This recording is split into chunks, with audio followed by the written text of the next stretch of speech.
KLF എന്ന Kerala literature festival DC ഉത്സവം നടത്തുന്ന ഒരു പ്രൈവറ്റ് ഇവന്റാണ്. മുനിസിപ്പൽ ആക്ട് പ്രകാരം അവർ കോഴിക്കോട് കോർപ്പറേഷനകത്ത് അടയ്ക്കേണ്ട പണം അത് അടച്ചിട്ടില്ല എന്നുള്ളതാണ് ഞാൻ ഉന്നയിച്ചിട്ടുള്ള വിഷയം. ഇവിടുത്തെ ഉദ്യോഗസ്ഥര് ഇവിടുത്തെ കോഴിക്കോടിന്റെ സംഘാടകരുമായി ബന്ധപ്പെട്ട് വിളിക്കുന്ന സമയത്ത് അവരോട് തട്ടിക്കയറുന്ന ഒരു അനുഭവം ഉദ്യോഗസ്ഥർക്കുണ്ടായി. നിയമങ്ങൾ എല്ലാവർക്കും ഒരുപോലെയാണ് എന്നുള്ളതാണ്. അത് അത്തരത്തിലുള്ള വിമർശനങ്ങൾ ഉന്നയിക്കുമ്പോൾ നെഗറ്റീവ് കമന്റുകൾ ഇട്ടുകൊണ്ടൊന്നും കാര്യമില്ല.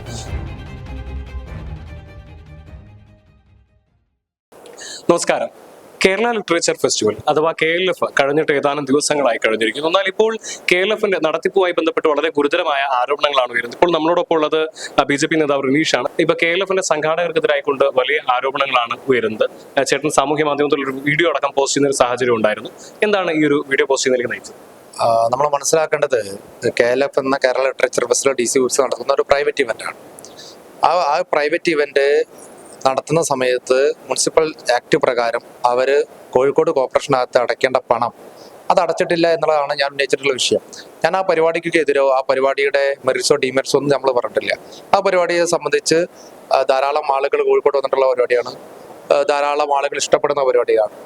അതിന്റെ മെറിറ്റ്സോ ഡിമെറിറ്റ്സോ എന്നുള്ള വിഷയം ഞാൻ ഉന്നയിച്ച വിഷയം, അത്തരം പരിപാടികളിൽ സുനിത വില്യംസിനെ പോലെ രാജ്യം ആദരിക്കുന്ന ലോകം ആദരിക്കുന്ന ധാരാളം ആളുകൾ, അതുപോലത്തെ പ്രമുഖരായിട്ടുള്ള ധാരാളം ആളുകൾ പങ്കെടുത്ത ഒരു പരിപാടി അത് വളരെ സുതാര്യമായിരിക്കണം, മാതൃകാപരമായിരിക്കണം എന്നുള്ളതാണ്. അങ്ങനെ നോക്കുന്ന സമയത്ത് നമ്മൾ മനസ്സിലാക്കേണ്ടത് 6,10,000 രൂപ, അതായത് ടെമ്പററി കൺസ്ട്രക്ഷന് സ്ക്വയർ മീറ്ററിന് 75 രൂപ വെച്ചിട്ടും റവന്യൂ സെക്ഷനിൽ 51,000 രൂപയും കോഴിക്കോട് കോർപ്പറേഷൻ അടയ്ക്കണം. അത് അടച്ച് റെസീറ്റ് വാങ്ങി കൈപ്പറ്റിയാൽ മാത്രമേ ഈ പരിപാടിക്ക് നടത്താൻ അനുമതി നൽകാൻ പാടുള്ളൂ. പക്ഷേ ഇവിടുത്തെ ഉദ്യോഗസ്ഥര് ഇവിടുത്തെ കോഴിക്കോടിന്റെ സംഘാടകരുമായി ബന്ധപ്പെട്ട് വിളിക്കുന്ന സമയത്ത് അവരോട് തട്ടിക്കയറുന്ന ഒരു അനുഭവം ഉദ്യോഗസ്ഥർക്കുണ്ടായി. വളരെ ധിക്കാരപരമായിട്ടാണ് അവരോട് സംസാരിച്ചതെന്ന് അറിയാൻ സാധിച്ചു. അതുകൊണ്ടാണ് ഞാൻ അത്തരത്തിലൊരു വീഡിയോ ചെയ്തിട്ടുള്ളത്. പ്രത്യേകിച്ച് അതിന്റെ ചെയർമാൻ എന്ന് പറയുന്നത് മുൻ ഇവിടുത്തെ 2 പ്രാവശ്യം 3 പ്രാവശ്യം MLA ആയിട്ടുള്ള നമ്മുടെ CP പ്രതിഭാടനെ പോലെയുള്ള ആളുകളാണ്. അപ്പൊ അത്തരത്തിലുള്ള ആളുകൾക്കൊക്കെ ഈ എല്ലാ ആക്ടും മുനിസിപ്പൽ ചട്ടങ്ങളൊക്കെ അറിയാം. അപ്പൊ അവരൊക്കെ ചെയർമാനുമായിട്ടുള്ള അവരെ പോലുള്ള ആളുകൾ സംഘാടക സമിതിയുള്ള ഒരു സംഘാടന സമിതി എല്ലാ നിയമങ്ങളും പാലിച്ചുകൊണ്ടായിരിക്കണം, സുതാര്യമായിരിക്കണം, അത് മാതൃകാപരമായിരിക്കണം എന്നുള്ളതാണ് ആവശ്യം. ഈ സമയം വരെ ആ പൈസ അടച്ചിട്ടില്ല എന്നാണ് മനസ്സിലാക്കുന്നത്. അതൊരു ശരിയായ രീതിയല്ല. എത്രയും പെട്ടെന്ന് ആ പണം അടച്ച് മാതൃകാപരമായിരിക്കണം ഇത്തരത്തിലുള്ള പരിപാടി എന്നുള്ളതാണ് നമ്മുടെ ആവശ്യം.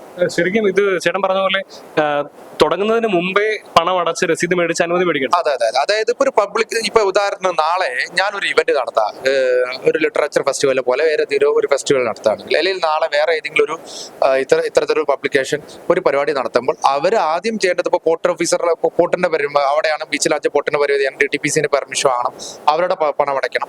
അതിനുശേഷം അവർ ടെമ്പററി കൺസ്ട്രക്ഷൻ ഉണ്ടാക്കുന്നുണ്ട്, അത് എത്ര സ്ക്വയർ ഫീറ്റ് എന്ന് അളന്ന് കോർപ്പറേഷന്റെ ഉദ്യോഗസ്ഥർ അളന്ന് തിട്ടപ്പെടുത്തി അവർ അതിന് പണം അടയ്ക്കാൻ പറയും. ആ പണം അടച്ചതിന് ശേഷമാണ് ശരിക്കും എന്ത് ചെയ്യാൻ പറ്റുക, ഈ പരിപാടി നടത്താൻ പറ്റുക. അപ്പോൾ ഇതൊക്കെ തന്നെ എല്ലാവരും പാലിക്കേണ്ടതാണ്. നാളെ നിങ്ങൾ നടത്തിയാലും ഞാൻ നടത്തിയാലും ഒക്കെ തന്നെ നിയമപരമായി ഇതെല്ലാവരും ചെയ്യണം. ഇതൊരു പ്രൈവറ്റ് ഇവന്റ് ആണല്ലോ.